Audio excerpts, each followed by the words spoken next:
Welcome to the Startup Sidekick podcast.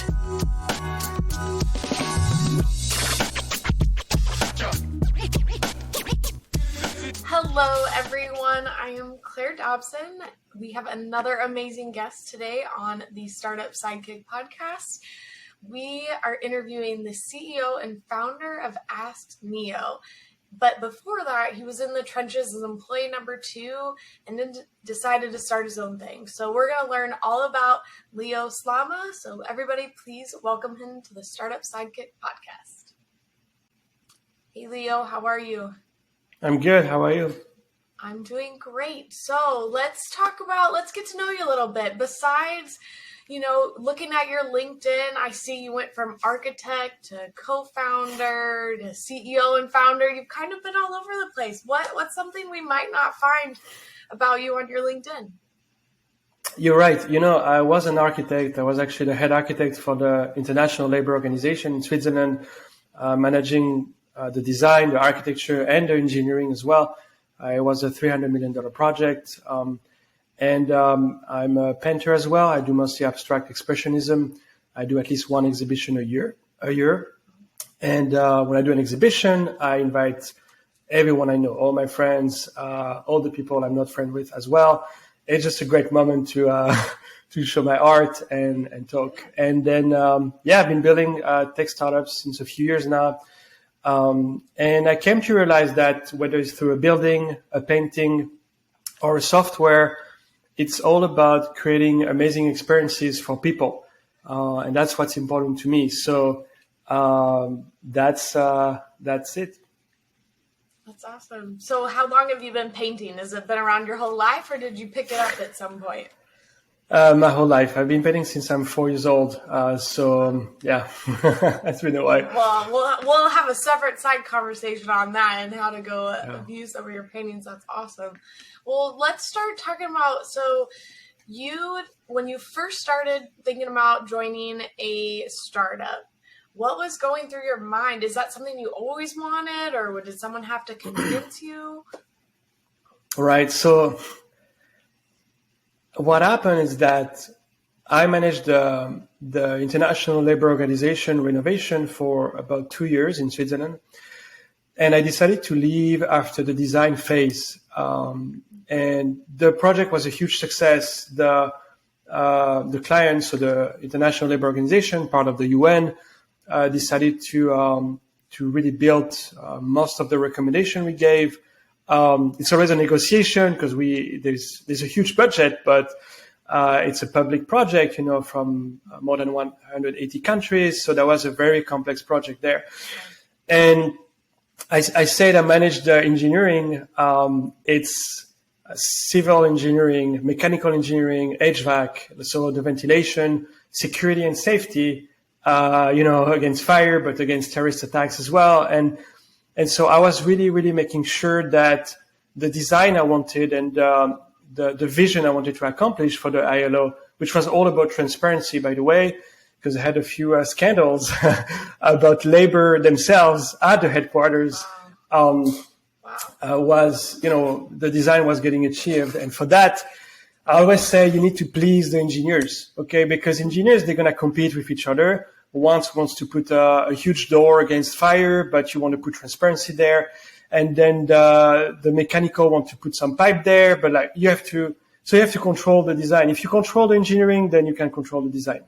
And so after I left the project, I was actually about to come back to America, and a few engineers I worked with, literally call me the same day and say, "Hey, let's have lunch tomorrow." And I was like, okay, fine. And everybody was super excited. And so one of them, he became a good friend.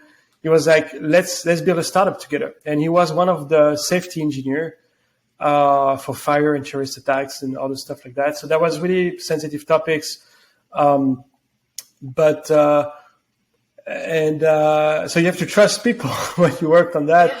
And so I was like, okay, what do you have in mind? And so that's how Zaprint started. Actually, he had this idea of simplifying floor plans for different types of companies and organizations. And back in the day, I was also, I was not just managing the project. I was actually working on the computer with my team on actually showing like designs and floor plans that everybody can understand, the client, the engineers, etc. So that's how I started, basically. I had no idea I was starting as employee number 2. I was no idea we were starting a startup. We just started a business out You're of just like, thin let's air. go. Yeah, that's it. Let's go. Was there any risk at the time, or are you just all in, ready to, you're like, I believe in this, let's do it? I truly believed in this, and also that was right my alley. And also I was super happy to continue working with someone who became my friend. Like I was working with him like every week on certain topics, very, very complex topics. And so when you work with people, it's all about the vibe. It's all about, am I going to be happy to work with them, to spend time with them? Because especially at the beginning, you spend like your life with them.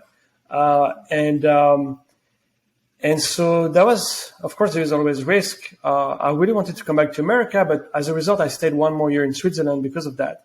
I was just happy to do it. Yeah. Do you think getting into business, I think people have 2 sides of it, right? You have the co-founders, the founders who know each other, and then they decide to go into business together. And then you have someone who has an idea and they go searching for someone and they might not be a friend. Do you think there's obviously I think comfortableness with each other, but do you think there could also be some negative of possibly affecting relationships with friends going into business? Yeah, I mean, both are possible. There are horror stories for both. So, we're not going to get into that. But the engineer I work with in Switzerland, we had a very professional relationships from the start. Mm-hmm. We were not friends from before. So I met him through the ILO project, the architecture project. And but afterwards, when I came back to America, I knew no one. I knew absolutely no one in New York. And I also looked for people to work with, like potential co-founders. And so you become friend. And but the emotion, the personal component, the emotional component, like get away from it like as much as you can. You have to respect people. You have to understand who they are and what they want.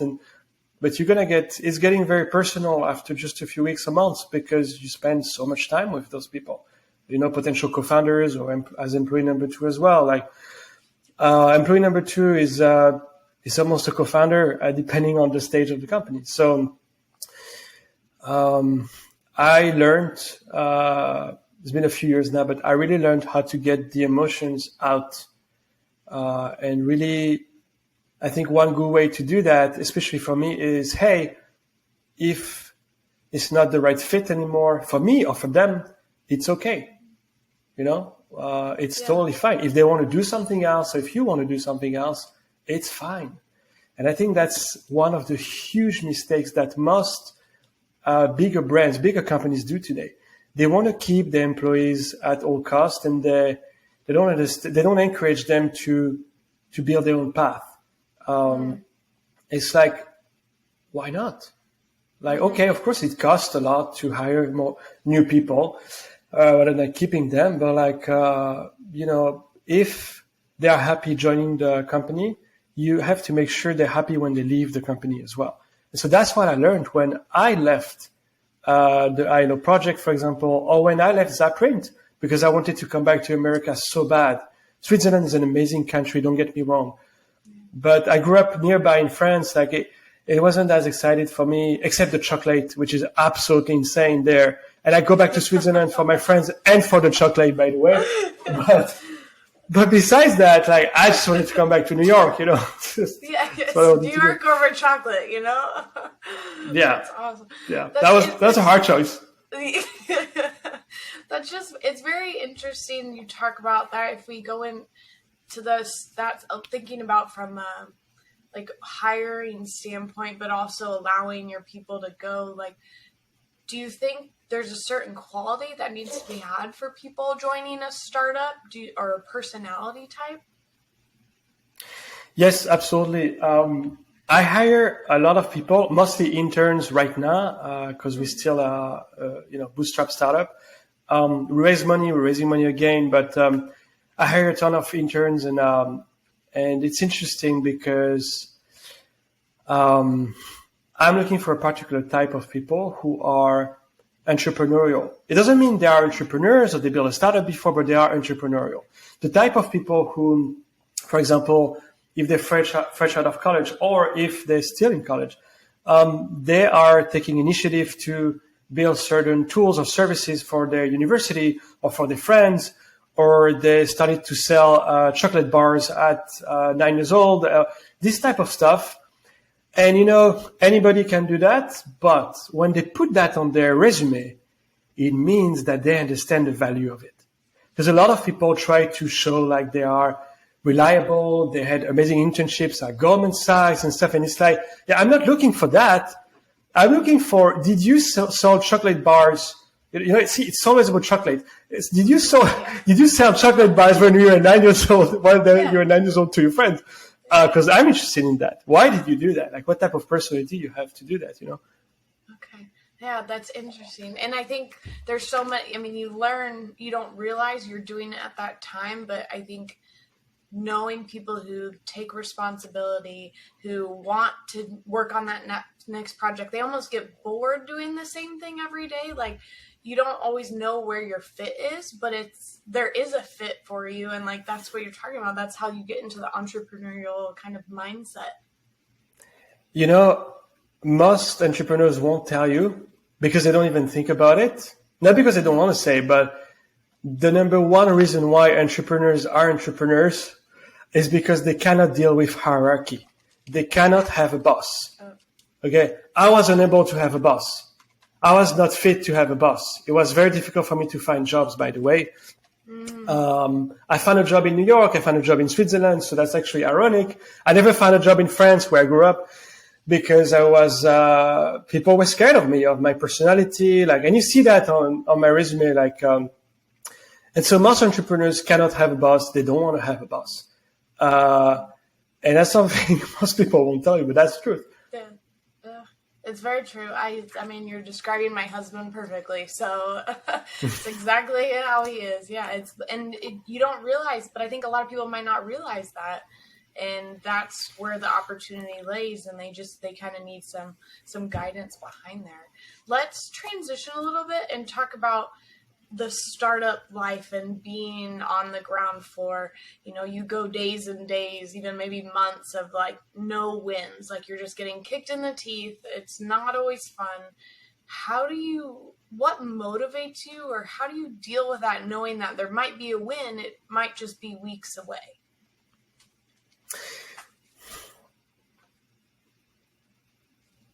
When I started my entrepreneurial journey, I think I knew what I was doing a little bit, but every 3-6 months you realize how ignorant you were, and that's crazy, but that's also very encouraging. And so at the beginning, I really did all the mistakes I could. I was very emotional, years ago. I was very emotional. I was convinced that you build a product and then people will come. I believe in product-led growth, but that's different. You do that when you have customers. So I did all the mistakes possible, and I'm mentoring a ton of startup now through the Columbia Startup Lab, for example, or friends on those first stages, how you actually start, MVP, getting first customers, thinking about your pricing model, etc., and hiring, and how much equity or salary you give up or you give away to begin with, and this type of stuff. And because I did all those mistakes, the important thing is you do the mistake once, not twice.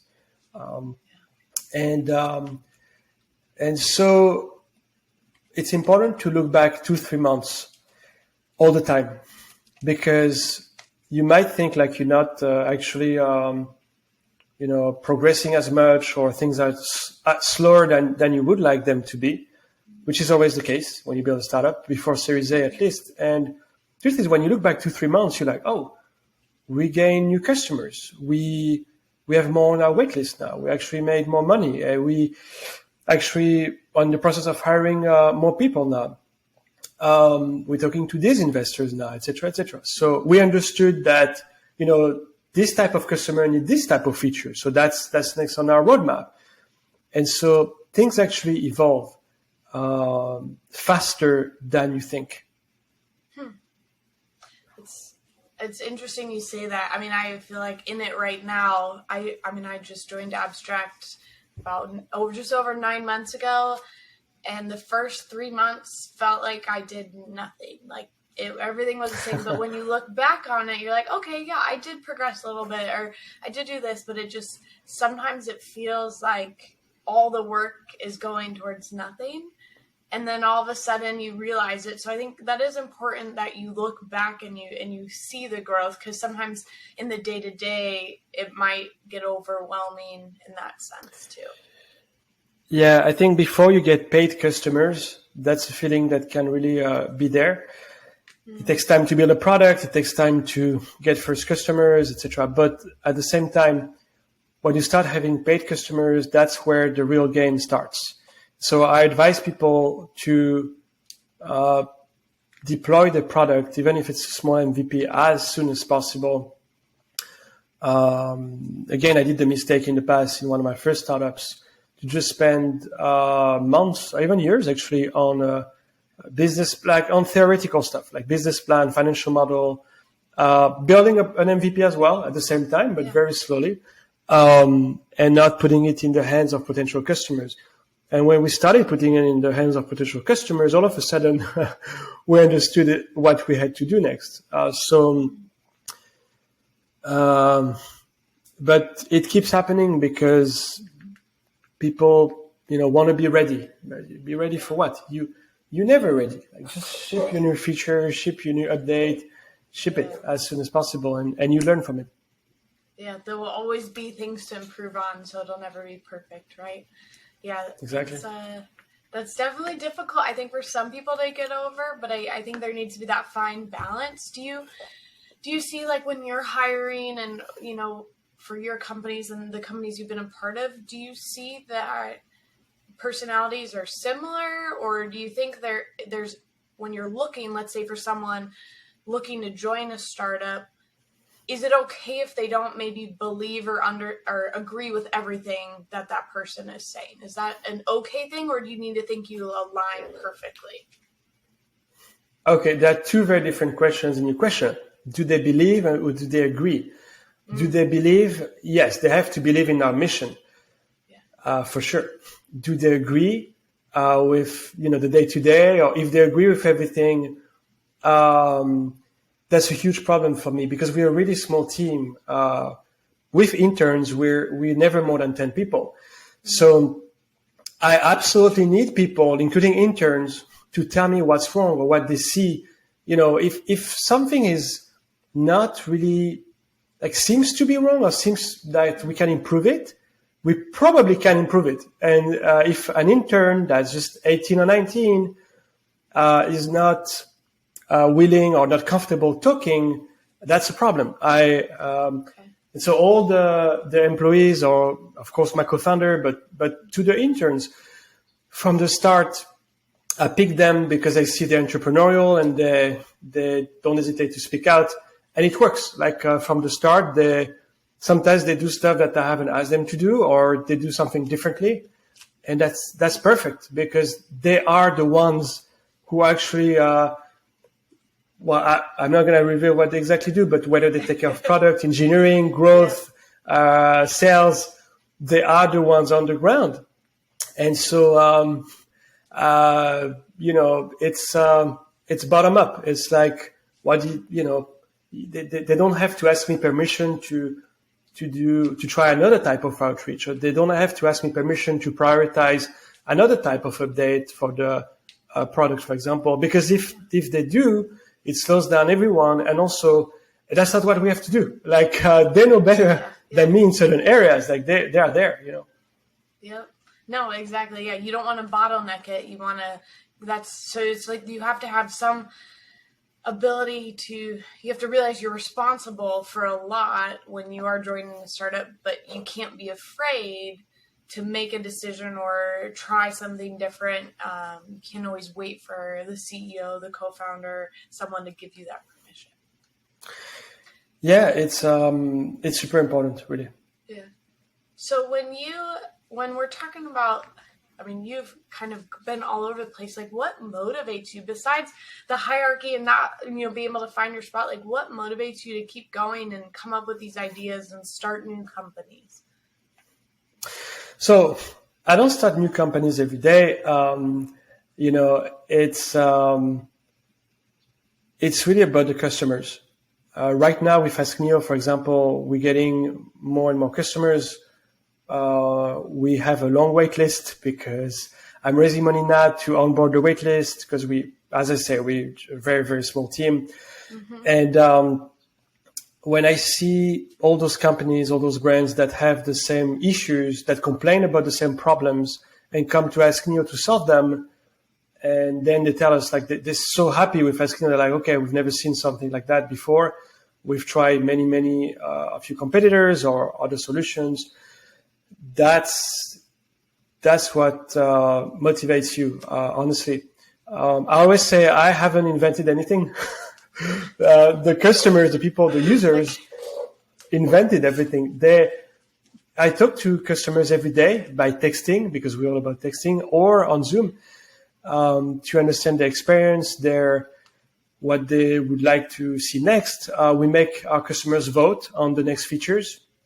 So if we have 2 or 3 features we want to build next, we make them vote for that, for example.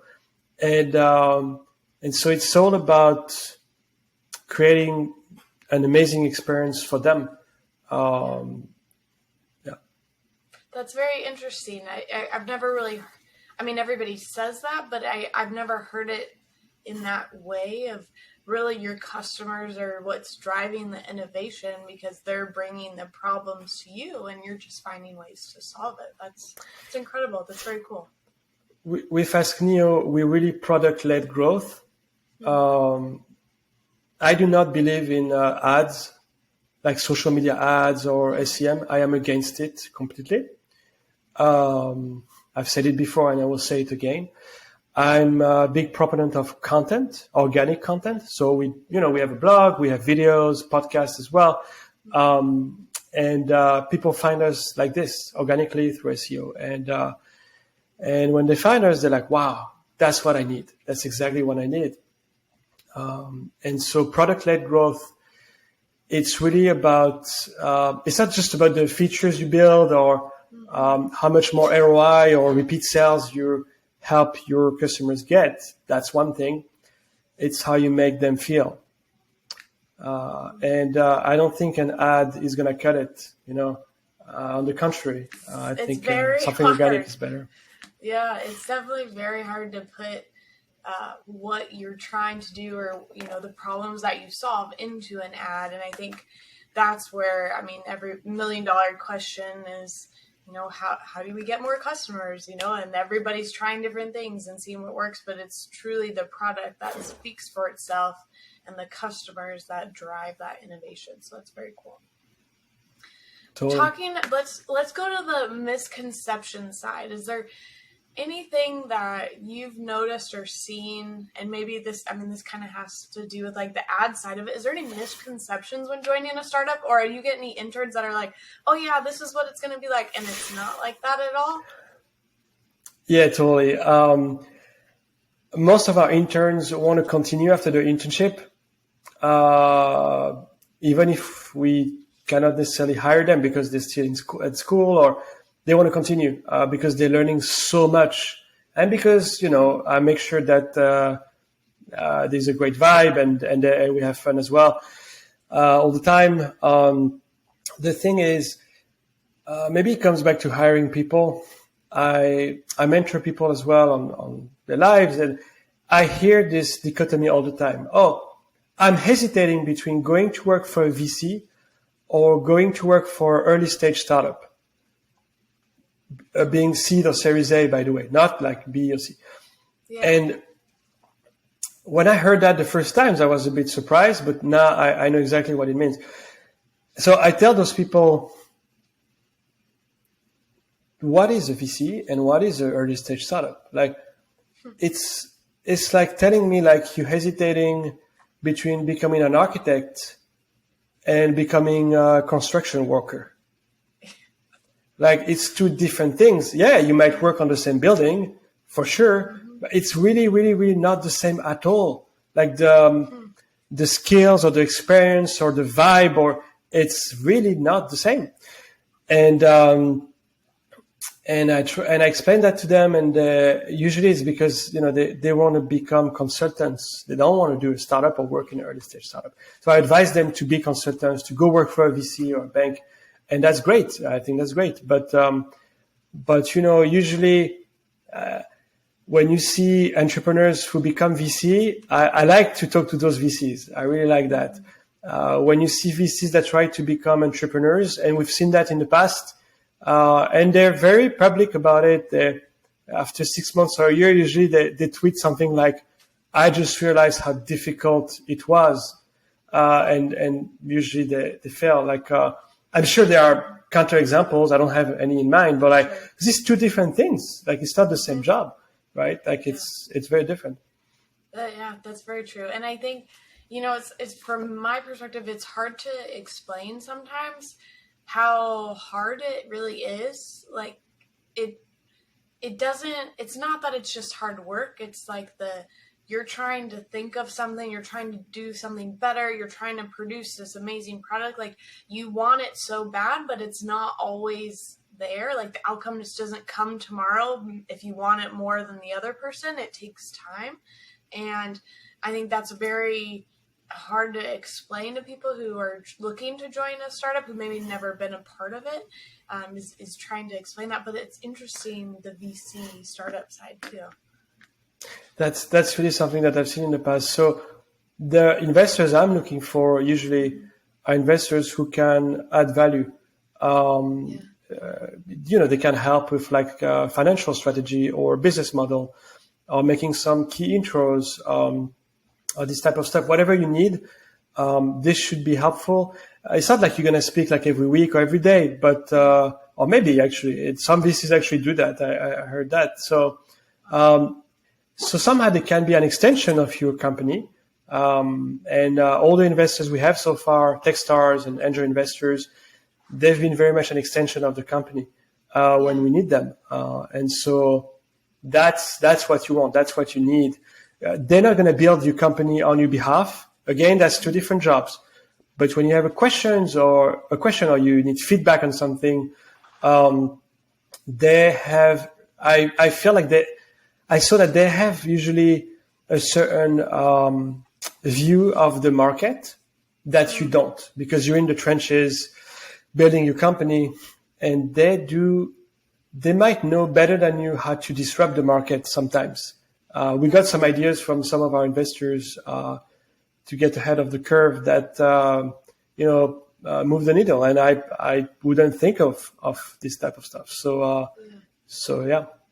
That's interesting. That's very good, and it's a good perspective, I think, too, for people who maybe aren't too sure about the VC space versus startup space. Like, that's a really good way to articulate both sides of it and how they both play a big impact, and you're working on the same building, but it's different perspectives for sure. If you hesitate between working for a VC or a startup, usually I recommend go work for a VC, and you will be able to help startups there. Even if you never built a startup before, or it's not really about that. Again, it's two different roles. You can very much help a startup by being a VC, whether you have experience in entrepreneurship or not. And there are VCs there are investors, whether current investors or future investors, who are helping us today. And they never built a tech startup before, but they're very helpful. So, yeah. Oh, that's great knowledge. What advice would you give to someone who's, either looking to possibly intern, so possible interns looking to come to AskNeo, or someone looking to join a startup? They have opportunity as, let's say, VP of marketing or customer success. What advice would you give that person?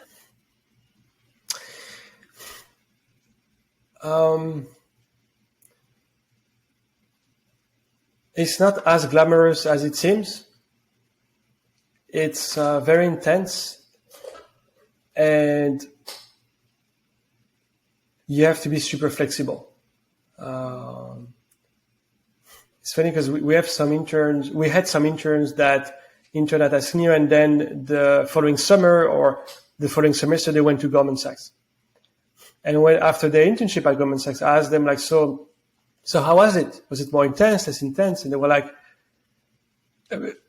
well, that was as intense at AskNeo, but it's different. And I was like, why is it different? Like, you were so much looking forward to work for, JP Morgan, Goldman Sachs, like any big financial bank or as a consultant. And they were like, yeah, but we do the same thing every day. And there is huge hierarchy. Like we're almost slaves, and after 2-3 months, we just don't know how to think anymore. And so what they say is that in a startup, especially as AskNeo, it's different. It's like, it's very intense. It's the same amount of work, but you're independent. You don't do the same thing every day because things evolve so fast. You learn a ton every day. It's not necessarily a repetitive task, and you learn how to think for yourself and for the company. You get responsibility. So it's really, and that's why I'm saying working for a startup or in a startup, especially at early stage, and working as a consultant, whether finance or VC or private equity, it's really two completely different things. But you have to experience it to understand it.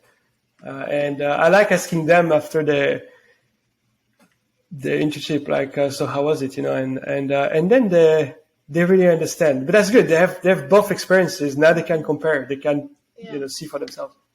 Do you think working for a startup or working with a founder, like even yourself, do you think that's a difficult task for a lot of people who join a startup? Like in terms of you might not have the same, you don't have the same equity, you don't have that ownership. You might get a little bit, but it's not the same, but you have to put in just as much work. Do you think people struggle with that at all? Let's go back to my role at the International Labour Organization in Switzerland. I had a team of, about 20 people between architects and engineers. And for me, I was very young. I was 25 years old. Yeah. I was really, really young when I got into this role. And everyone was older than me. And by the way, I got insulted. I never revealed that to anyone, but I got insulted a few times by some people at the beginning. Who the fuck are you? You're just so 25, young. And you're going to become the head of the architecture and engineering, so I had to prove myself. Mm-hmm. And fair enough, I had to prove myself, and I very much did. And then everyone respected my work. But what I'm trying to say here is most people there did not have the ambition I had. I always think that people have the same ambition as I have, to build, my own processes, my own companies, my own teams. But that's not the truth. And I understood that very recently, actually, most people do not want to be the boss or to have more responsibility, or most people, probably 90% of people, they just want to have a 9-to-5, have a regular salary, and have safety. They want to have safety at work, safety in their lives. They want to go back to their home and be able to relax and watch TV or watch a movie and sleep well. And because they need this safety or because they want this safety. I mean, is it more need or want? That's for them to say. But the vast majority of the population don't want more responsibility. That's the truth. Because whatever reason, because it's easier, because they want to sleep at night. And there's nothing wrong with that. On the contrary, thank God we're not all entrepreneurs. Otherwise, I don't know how. I don't know. I don't know if it would work. Let's be honest here. Yes. but that's what I discovered, and so it really put me kind of at peace when I understood that, because I was like, okay, there's always a lot of competitors, but at the same time, most people don't want to be entrepreneurs. That's the truth. Mm-hmm. It's not easy. It's not easy. It may seem glamorous, but it's not easy. For sure. It's a mindset. Yeah, it is. Absolutely. So let me ask you this. Looking back on everything you've done and everything you want to do, was it all worth it? Has it been worth it? Yes, 100%. Of course. It was a difficult choice at the very beginning. Because again, I could have gone into real estate or private equity or architecture or, after I finished my second master's degree at Columbia University, I could have done anything I wanted. And I was like, you know what, I'm gonna try and build a startup. And so I was alone in my little room on Upper West Side in New York, starting to draft some MVPs and some designs. And I knew no one. I really had no idea what I was doing. But when I look back, I'm like, okay, now we're raising money again. We have more and more customers. We're actually changing the way through AskNeo how B2C and D2C brand interact with their customers. We're actually bringing more authenticity and the human factor to the table. We're on a mission to abolish spam. I cannot deal with spam anymore. So yes, it's absolutely worth it. It takes always more time than you think, but yes, absolutely. That's awesome. What's next for you, for AskNeo? What's next on your journey?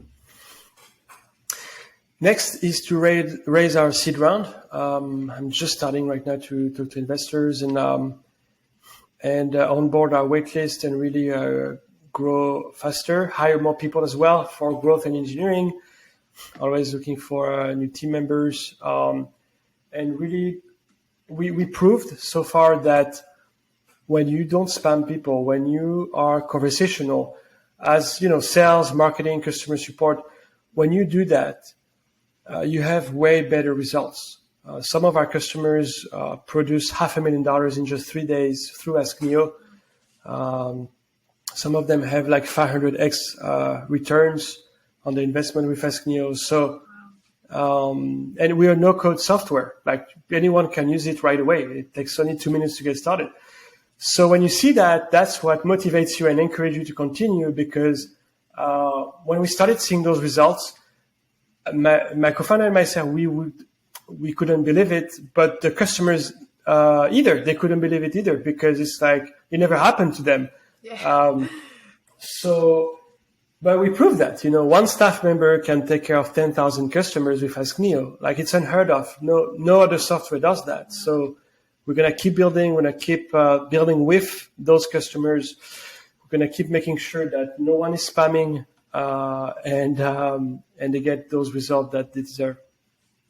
Yeah, that's incredible. That's awesome. And I can't wait to follow your journey and see where you go. If some of our audience wants to follow AskNeo, follow yourself, like what's the best way to follow along or contact you?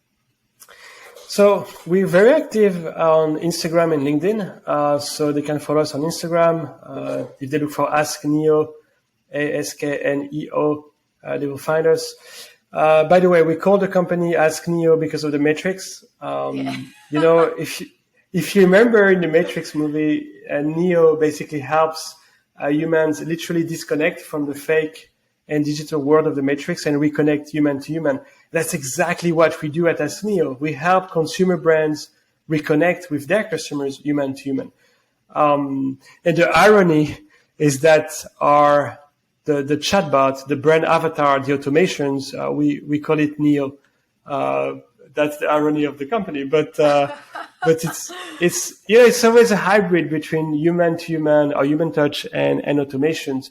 But that's also what you learn in the Matrix movie, where you learn that the humans need the machine to survive, but the machine need the humans to survive as well.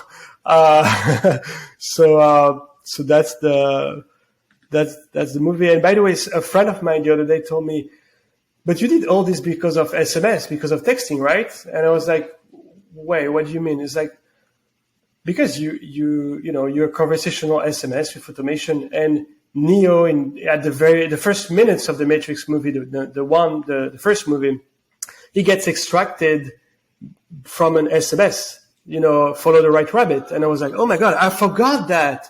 I completely forgot that. And he was like, yeah, that's SMS. And I was like, you're right. The way, circle.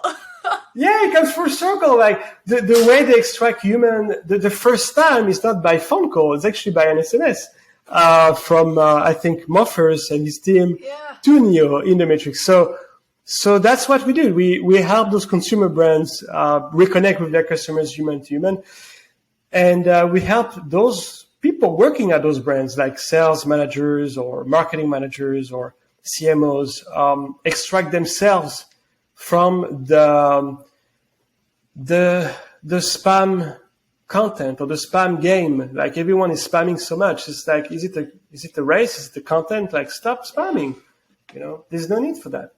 Yeah, that's incredible. And wow, what a story. I'm glad you added that in there because I didn't even remember all of that. So that's awesome. And I know there's only good things ahead for you and AskNeo, and I hope everyone takes a few minutes to check it out.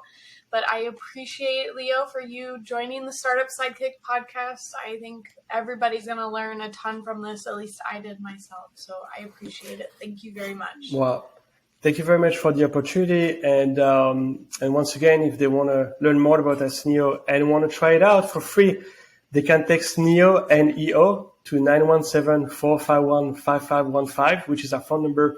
And they will get extracted to the real world of human to human. That's incredible. I hope everybody checks it out, and we can learn more from there. Well, thank you again, Lio. Appreciate it. Thank you. Make sure to follow us on Apple Podcasts and Spotify, or visit abstract.ai, abstrakt.ai to learn more. Keep kicking ass. Peace out.